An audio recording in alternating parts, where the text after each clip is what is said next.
on Friday morning. I'm going to share a few things, a few stories. I recently went on a trip to Papua New Guinea. So I'm going to share a couple of stories from there. And I think some of the things connect very deeply with what Easter is all about. So just a few weeks ago, this is part of the team. So this team here was part of the team. So put that next one up. And some of the guys from Australia, a couple of locals there in their garb. Didn't get to wear the garb, so but anyway, the locals look great in that. So all through Papua New Guinea, 850 different languages and people. So the team goes up to do remote area health training. So it's very remote, no phones, no electricity, no running water, nothing like that.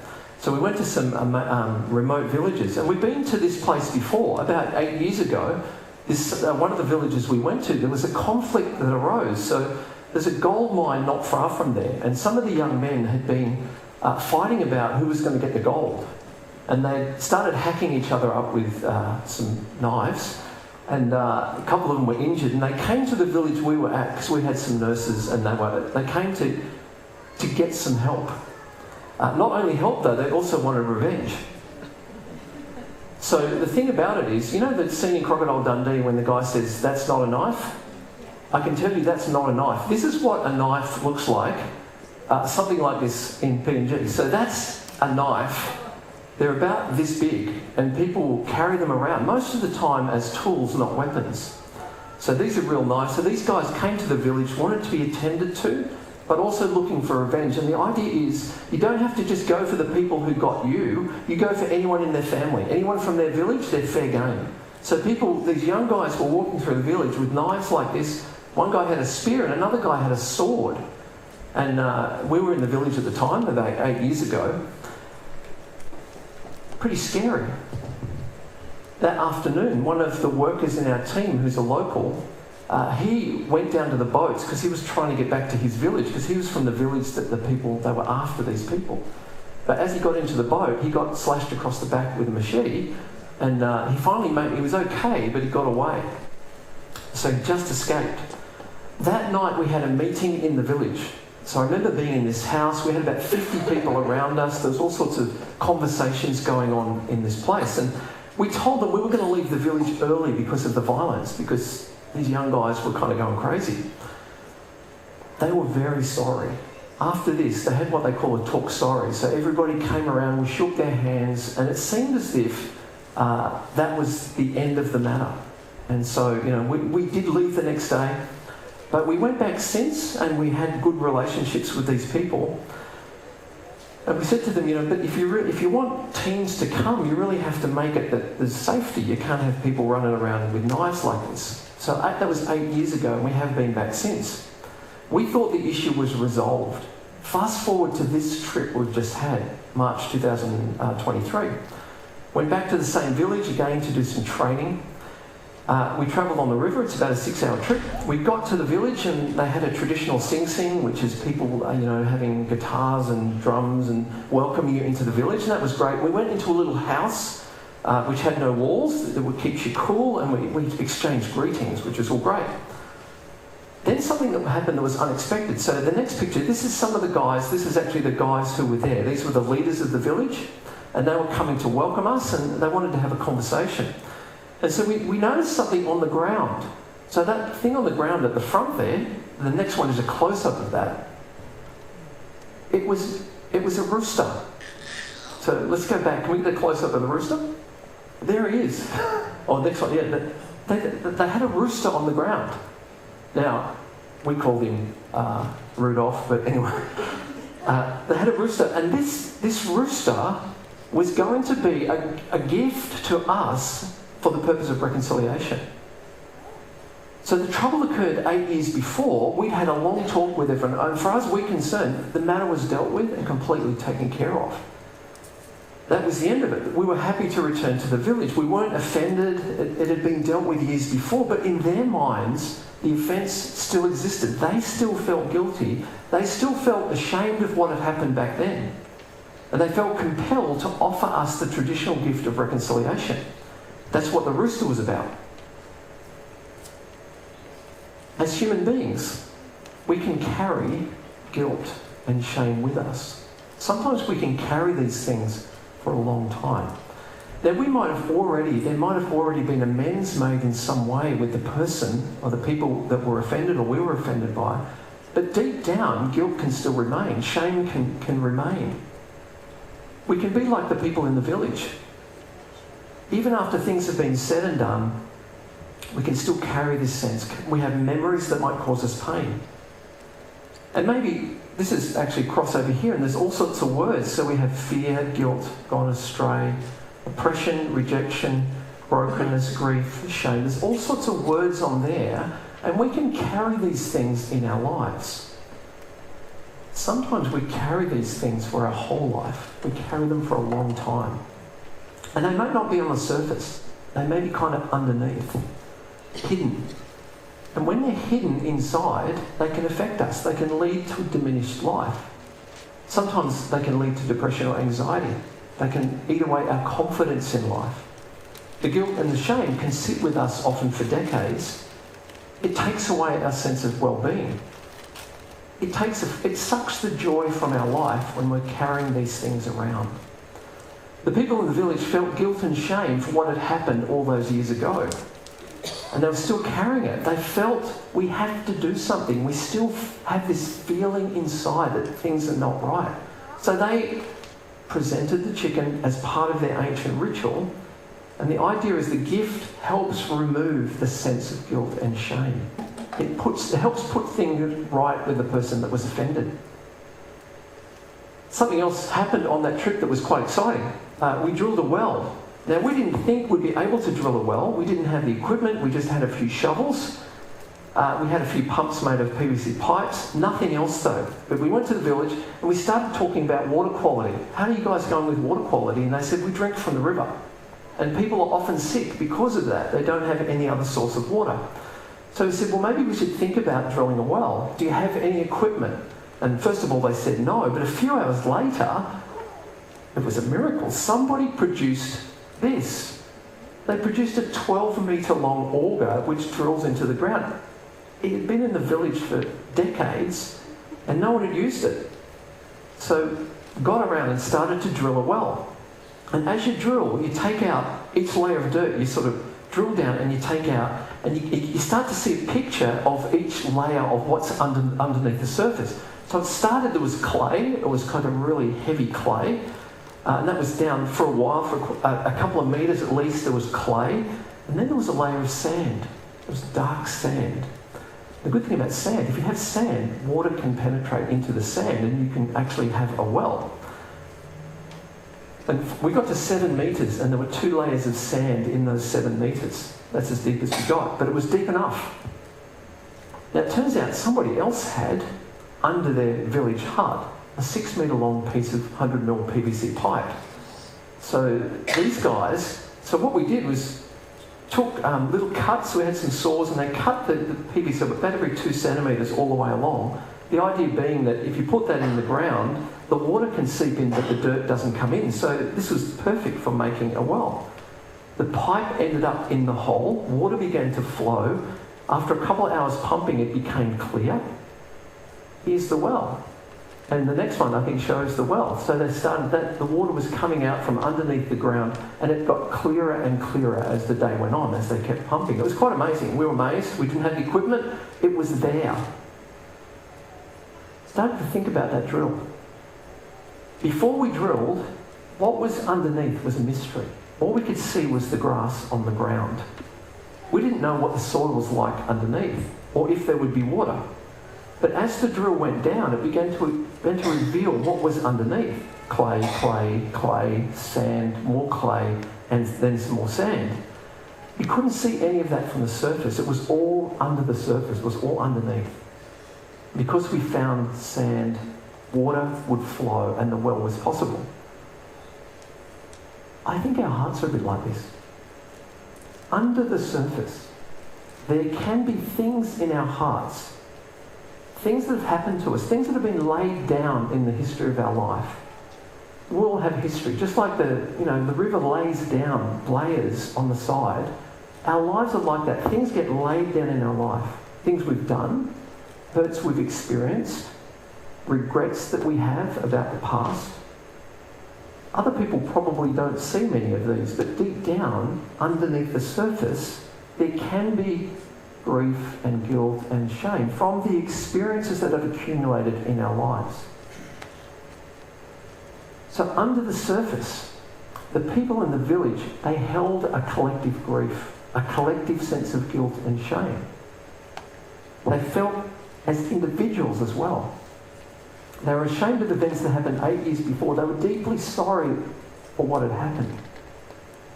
Now, probably in everyday life that didn't affect them, but as soon as they knew that we were coming to the village, those feelings came up again, and they said, we've got to do something about this. We've got to try and resolve these things that are deep down, these feelings of guilt and shame. How do we put things right? Now, today is Good Friday. It's the anniversary of the day when Jesus was crucified. We read through the gospel stories in the New Testament of what happened. And you say, how can this be considered good? What happened to Jesus was a terrible, painful death. It was so bad. And yet for 2,000 years, people have been celebrating this day and saying this is Good Friday. Something good has happened. For some, it's the highlight of their year. I look forward to what happens on Good Friday. What happened on Good Friday? I want to read from a vision of a prophet given hundreds of years before, writing about someone that would later come and be known as the suffering servant. So this is the writings of Isaiah, and it's chapter 53. He had no beauty or majesty to attract us to him, nothing in his appearance that we should desire him. He was despised and rejected by mankind, a man of suffering and familiar with pain. Like one from whom people hide their faces, he was despised, and we held him in low esteem. Surely he took up our pain and bore our suffering. Yet we considered him punished by God, stricken by him and afflicted. But he was pierced for our transgressions. He was crushed for our iniquities.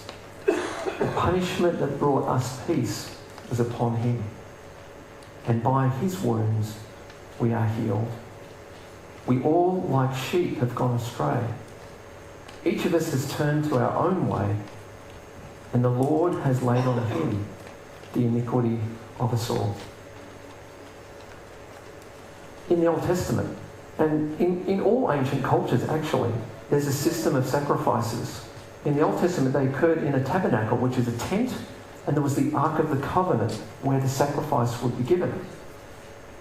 Because people carry guilt and shame and many other things, they need a place to let go of those things for them to be dealt with. Just like the people in the village, they needed to do something. They needed a way to have something reconciled about what had happened. You find this in every country of the world. People offer something when forgiveness and reconciliation is needed. And some might say, well, we don't do that in our culture. I think maybe we do. I mean, a young man offends his girlfriend. He might say sorry, but the gift of flowers makes a difference. Or she might say, well, I'll make you a meal. Now, these are stereotypes, but we tend to want to do something and offer something when we want to put things right. Deep down, words don't seem to be enough. Something has to be done. And this offering helps with the reconciliation. It helps with the feelings we have about ourselves and about others. So in the Old Testament, people would offer sacrifices to God to try and sort out the feelings of guilt and shame. They thought, well, we feel estranged from God. We feel we've offended God. And so we want to sort out these feelings that we have. We want to put things right. But the problem, the New Testament reflects back and said the problem with the sacrifices in the Old Testament, they would never deal with the issue. You couldn't have assurance. You couldn't be sure that what you'd done was actually going to sort out the issues and give you a sense of relief and actually reconcile you to God. Even if you were sorry, you could never be sure that you were forgiven. Much like the people in the village. We had thought that was dealt with, but they carried it. They carried the guilt and the shame. They needed a greater sense of confidence that things were made right. So they made their offering to try and put it right.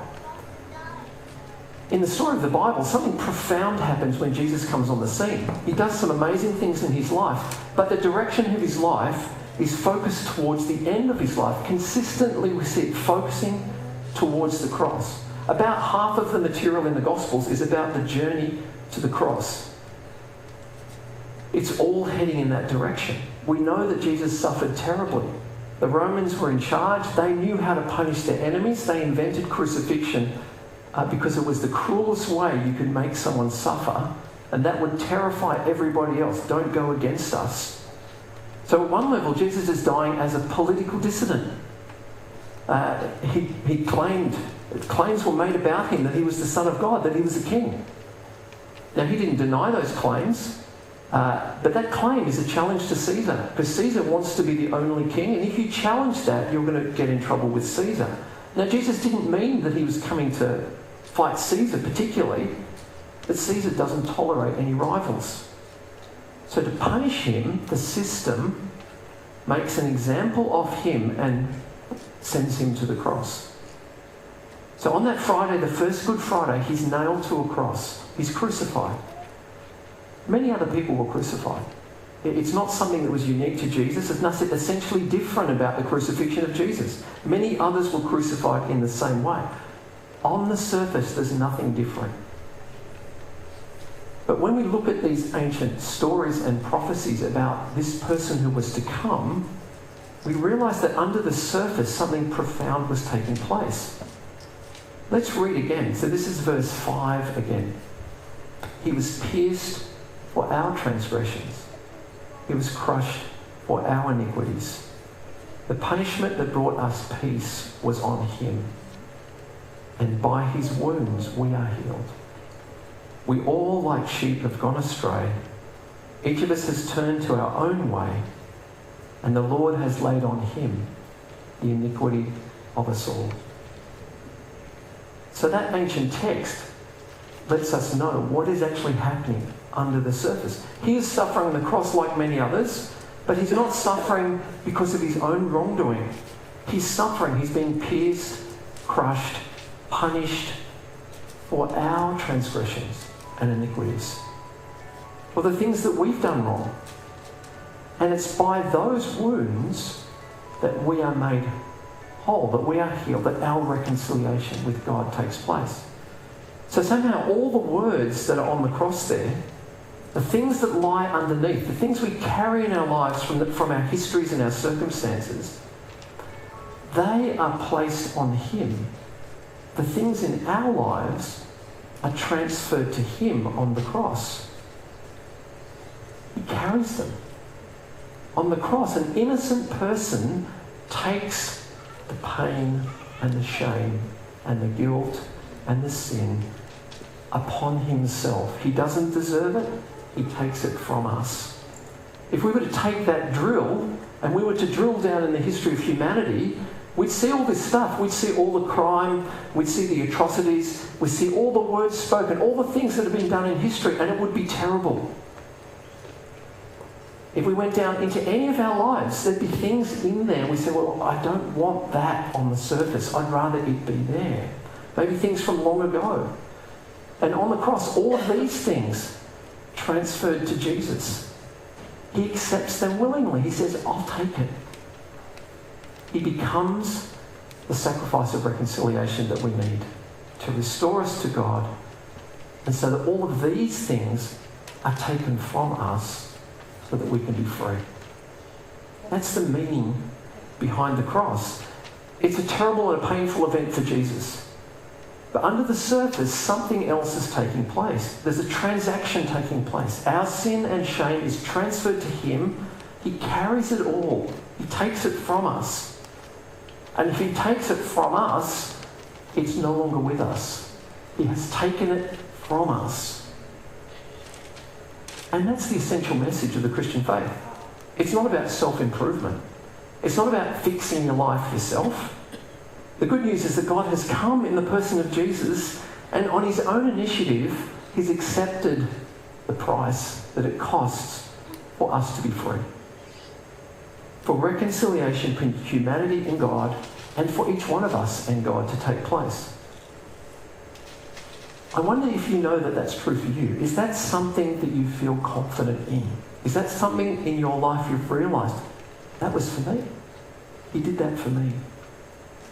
Jesus took upon himself the sin and shame and all the other things that are there. He carried that for me. If a friend did that, how amazing if someone came and did that for us. We'd say, I'm incredibly grateful for what you've done. The good thing too is that this has happened 2,000 years ago. This is something that has already taken place. Through the cross, God has made a statement to humanity. I want to reconcile. I already know what's there. I know what's under the surface. It's not hidden to me. That doesn't stop me from wanting to reconcile to you. I want to reconcile. My love for you is great. I've sent my son Jesus. The cross is the place of reconciliation. He puts that statement out there into history and says, I want reconciliation. That's what God says to us through the cross. The people in the remote village of PNG, they felt guilt and shame towards us for something that had happened years before. We were surprised. We didn't feel that towards them. And so they felt they needed to offer this gift of reconciliation. The matter had been settled as far as we were concerned, but they still felt guilty, so they wanted to offer the gift. When Jesus was on the cross, he said several things. He saw his enemies before him. These are the people that had punished him, had put him on the cross, had accused him. To those people he said, Father, forgive them, or they do not know what they're doing. That says something about the heart of Jesus. For his enemies to be forgiven. Out of the sheer physical exhaustion, he also said, I'm thirsty. Another thing that he said, very understandable in that context. But the last thing he said is the most significant. And the fact that he said it on the cross, remember, he's taking upon himself all the sin, all the shame, all the load of things that have happened in humanity. He's accepting that and taking it upon himself. You know what he said? It is finished. So this is a picture of Jesus. Let's go to the next one. And it's those words, the last words of Jesus, it is finished. A full and complete reconciliation has been achieved. All of the things that lie under the surface, he's taken all of those things. For us as individuals, for the whole human race, he's taken them from us. They've been placed on him. He's carried them, and now it's finished.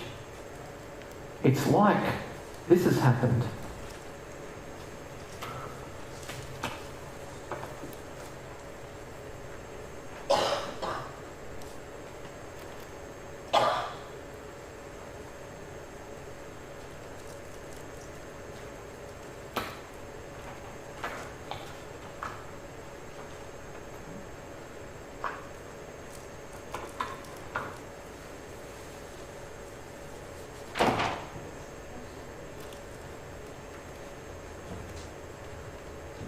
All of those things that were under the surface of our lives have been completely paid for. The last thing, it is finished. It is completed.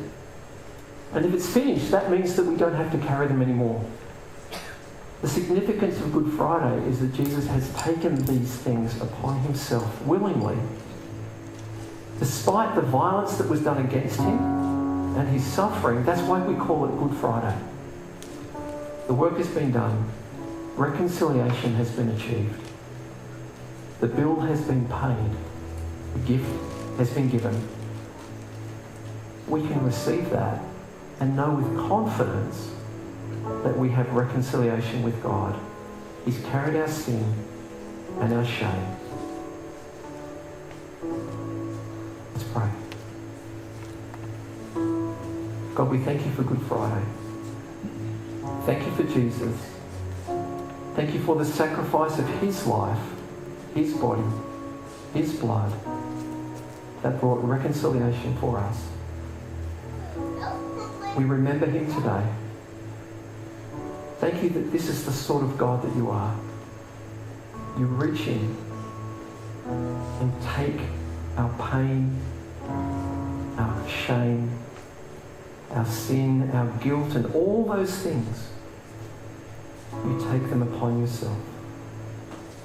Thank you, you want to connect with us, whatever's happened in our lives. Thank you, you offer us reconciliation. And that everything needed for that is finished. Thank you, Lord. The night before these things happened, Jesus gathered his disciples in a meal, and he reinterpreted the Passover meal to remembering him, what he would do for them the next day. He said this is reading from Mark 14. While they were eating, Jesus took bread. When he had given thanks, he broke it and gave it to his disciples, saying, "Take it, this is my body." Then he took a cup, and when he had given thanks, he gave it to them, and they all drank from it. "This is my blood of the covenant, which is poured out for many," he said to them. "Truly I tell you, I will not drink again from the fruit of the vine until that day when I drink it new in the kingdom of God." Remember me, the body, the bread, the blood, the cup. This act of reconciliation, not just words, body and blood, it is finished. Well, can the helpers come forward? This is a picture that gives a symbolic meaning of what happens at communion. From the cross, Jesus suffered, and people from all nations, people from all backgrounds can come, and they can receive what he's done for them. Our sin, our shame, our guilt has been taken away on the cross. His blood was shed, his body is given, that we can be free. So we'll come forward. The elements will be here. Take a piece of bread, a cracker, the cup. Remember him. Remember the reconciliation that God has given for us. Come and accept that gift. Everybody's welcome to remember him. It is finished. Whatever's gone on in your life, whatever is down in the depths, Jesus forgives all sin. He offers us reconciliation with God. It is finished. Come and receive his grace. Come and remember what he's done for us.